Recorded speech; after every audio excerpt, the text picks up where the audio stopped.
ओम श्री साईनाथाय नमः। श्री साई सच्चरित्र अध्याय 1। गेहूं पीसने वाला एक अद्भुत संत। वंदना, गेहूं पीसने की कथा और उसका तात्पर्य। पुरातन पद्धति के अनुसार श्री हेमाड़ पंत श्री साई सच्चरित्र का आरंभ वंदना करते हैं। प्रथम श्री गणेश को साष्टांग नमन करते हैं, जो कार्य को निर्विघ्न समाप्त कर उसको यशस्वी बनाते हैं कि साई ही गणपति है। फिर भगवती सरस्वती को, जिन्होंने काव्य रचने की प्रेरणा दी, और कहते हैं कि साई भगवती से भिन्न नहीं है, जो कि स्वयं ही अपना जीवन संगीत बयान कर रहे हैं। फिर ब्रह्मा, विष्णु और महेश को, जो क्रमशः उत्पत्ति, स्थिति और संहार करता है, और कहते हैं कि श्री साई और वे अभिन्न हैं, वे स्वयं ही गुरु बनकर भव सागर से पार उतार देंगे। फिर अपने कुल देवता श्री नारायण आदिनाथ की वंदना करते हैं, जो कि कोंकण में प्रकट हुए। कोंकण वे भूमि है जिसे श्री परशुराम जी ने समुद्र से निकालकर स्थापित किया था। तत्पश्चात वे अपने कुल के आदि पुरुषों को नमन करते हैं। फिर श्री भारद्वाज मुनि को, जिनके गोत्र में उनका जन्म हुआ।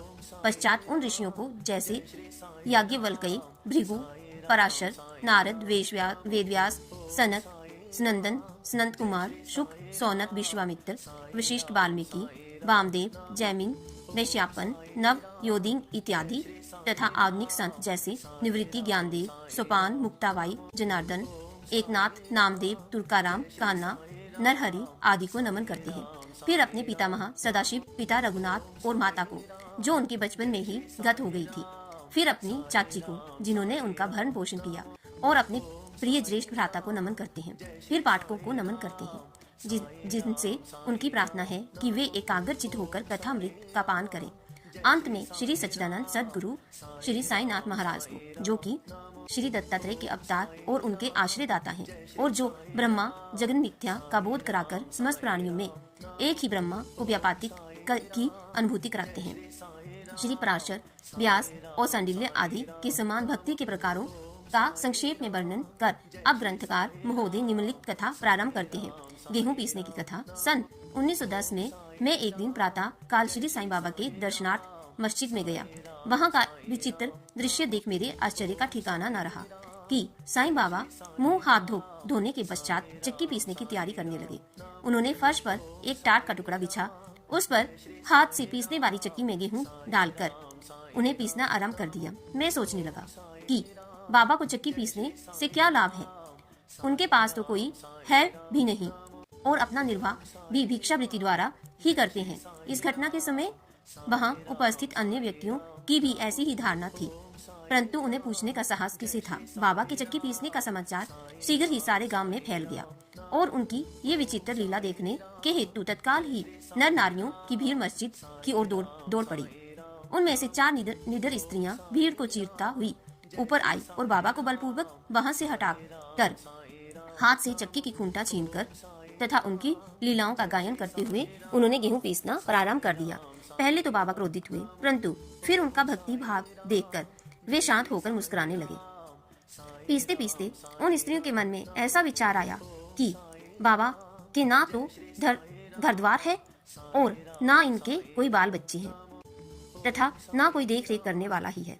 वे स्वयं भिक्षावृत्ति द्वारा ही निर्वाह करते हैं, अतः उन्हें भोजन आदि के लिए आटे की आवश्यकता ही क्या है। बाबा तो परम दयालु हैं, हो सकता है कि ये आटा वे हम सब लोगों में ही वितरण कर दें। इन्हीं विचारों में मगन रहकर गीत गाते गाते ही उन्होंने सारा आटा पीस डाला।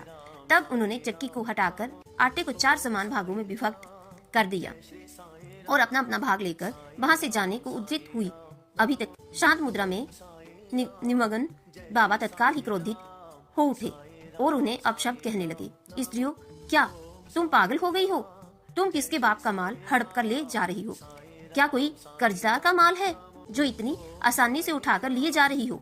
अच्छा, अब एक कार्य करो कि इस आटे को ले जाकर गांव की मेड़ सीमा पर बिखेर आओ।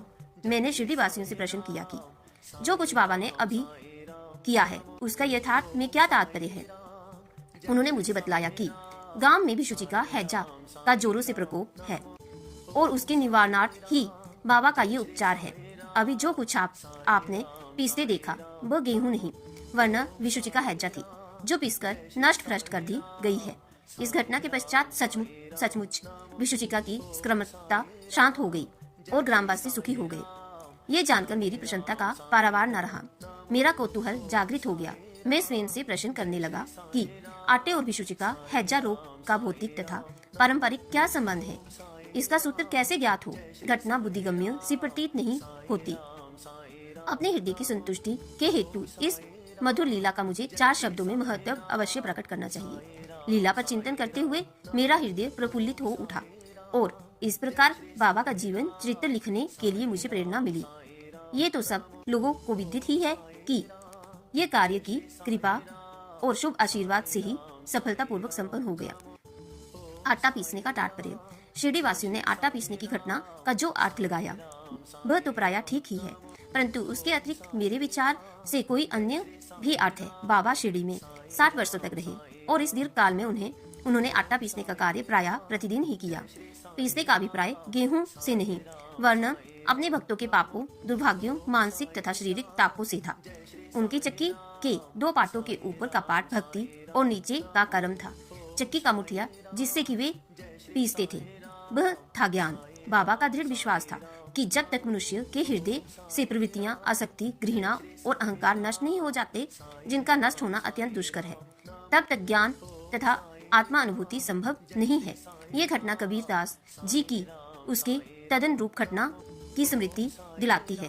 कबीरदास जी एक स्त्री को अनाज पीसते देखकर अपने गुरु निपति निरंजन से कहने लगे कि मैं इसलिए रुदन कर रहा हूँ कि जिस प्रकार अनाज चक्की में पीसा जाता है, उसी प्रकार मैं भी भक्त सागर रूपी चक्की में पीसे जाने की यातना का अनुभव कर रहा हूँ।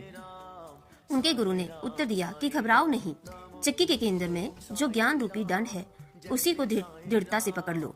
जिस प्रकार तुम मुझे करते देख रहे हो उससे दूर मत जाओ, बस केंद्र की ओर ही अक्सर होते जाओ और तब ये निश्चित है कि तुम इस भवसागर रूपी चक्की से अवश्य ही बच जाओगे। श्री सद्गुरु साई नाथार्पणस्तु। शुभम भवतु।